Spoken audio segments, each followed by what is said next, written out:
সূরা আরাফ আয়াত নম্বর ৮৩ থেকে ৯৪ বাংলা অনুবাদ। সূরা আরাফ আয়াত নম্বর ৮৩।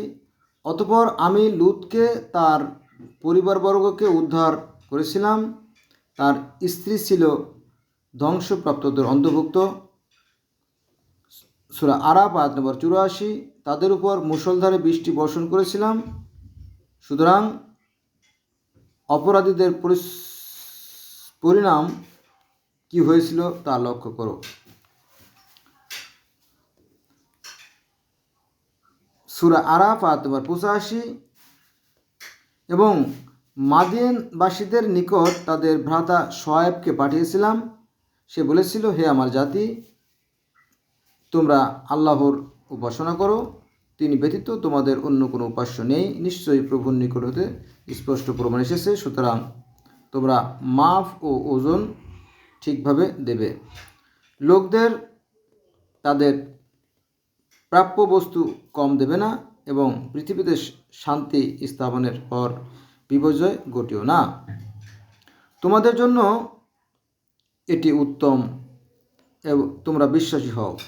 সূরা আরাফ আয়াত নম্বর ৮৬। এবং তোমরা বিশ্বাসীগণকে ভয় প্রদর্শনের জন্য কোনো পথে বসে থাকবে না, আল্লাহর পথে তাদের বাধা দেবে না এবং ওদের দোষ ত্রুটি খোঁজ করবে না। স্মরণ করো, তোমরা যখন সংখ্যায় কম ছিলে, পরে তিনি সংখ্যা বৃদ্ধি করেছেন এবং বিপর্যয় সৃষ্টিকারীদের পরিণাম কিরূপ তা লক্ষ্য করো।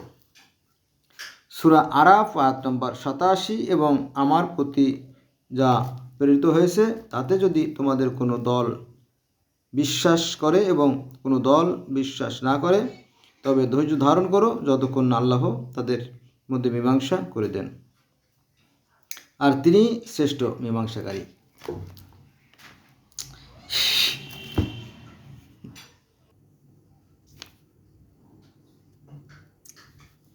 সূরা আরাফ আয়াত নম্বর ৮৮।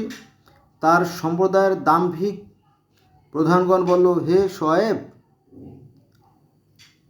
তোমাকেও তোমার সাথে যারা বিশ্বাস করছে তাদের আমাদের জনপদ হতে বহিষ্কৃত করবই, যদি তোমরা আমাদের ধর্মে ফিরে না আসো। সে বলল, কি আমরা অনিচ্ছুক হওয়া সত্ত্বেও? সূরা আরাফ আয়াত নম্বর ৮৯। তোমাদের ধর্মাদর্শ হতে আল্লাহ আমাদের উদ্ধার করার পর যদি আমরা ওকে ফিরে যাই, তবে তো আমরা আল্লাহর প্রতি মিথ্যা আরোপ করব। আমাদের প্রভু আল্লাহ ইচ্ছা না করলে আর ওতে ফিরে যাওয়া আমাদের কাজ নয়। সব কিছু প্রভুর জ্ঞানায়ত্ত, আমরা আল্লাহর উপর নির্ভর করলাম। হে আমাদের প্রভু, আমাদের ও আমাদের সম্প্রদায়ের মধ্যে ন্যায্যভাবে মীমাংসা